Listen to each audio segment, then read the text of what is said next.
Differential Equations, Section 1, Tangent Fields. Video 1, Sketching Tangent Fields. Before we get started on tangent fields, here's a brief introduction to the differential equations topic. You're going to be working with first-order differential equations such as 5y dy by dx plus x squared over y equals sine x. It's first order because it's got a dy by dx term here. It doesn't have any higher order derivatives such as d2y by dx squared. You might already have met some first-order differential equations. The difference in this topic is that we're going to be looking at differential equations where we can use software to help us to understand, to solve, and to approximate solutions to our differential equations. The other things it's going to be useful to know is a general solution and a particular solution. So a general solution describes a family of equations which all have the same derivative. So for example, if dy by dx equals 2xy, we can write our general solution y equals ce to the x squared, where c is some constant of integration, and then by changing c we get a family of curves very similar to the sort of things we investigated in the investigation of curves topic. Now a particular solution gives the equation which satisfies a particular condition. So x equals 0, y equals 3, for example.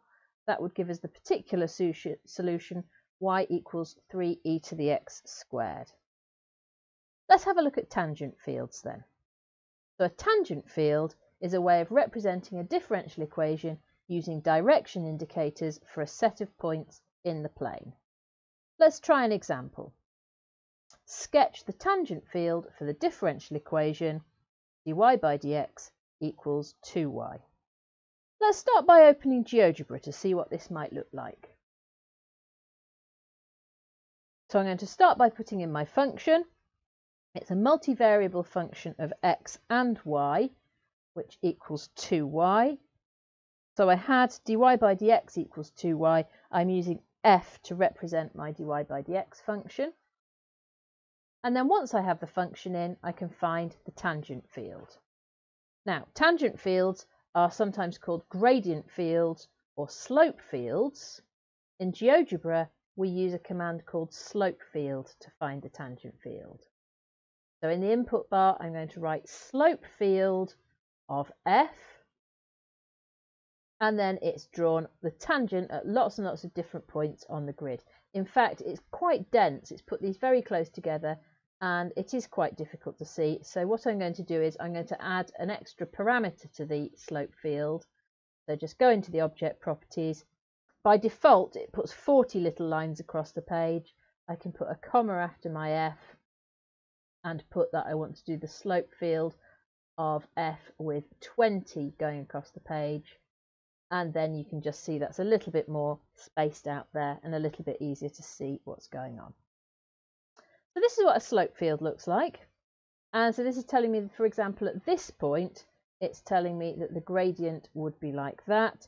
Then up here, the gradient gets a little bit steeper. And then down here, the gradient is quite a lot shallower. And I could have expected that actually by thinking about my function. Dy by dx equals 2y. Tells me that when y is very close to 0, 2y is also very close to 0. So that means that the gradient close to the x-axis here is quite shallow. And then as y increases, it gets steeper and steeper.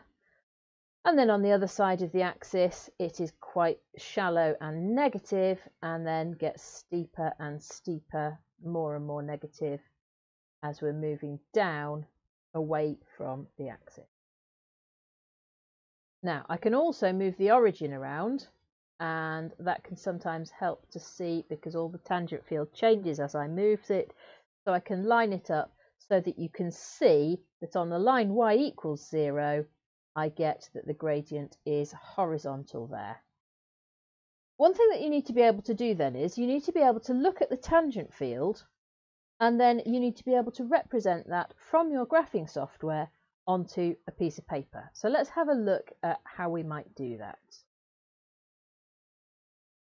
So here's a sketch that I did for the equation dy by dx equals 2y that we've just seen.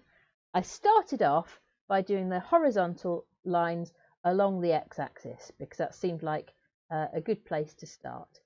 And then I just chose a selection of points. I didn't have to do every single point on the grid. I just need to do enough to give a shape of what's going on.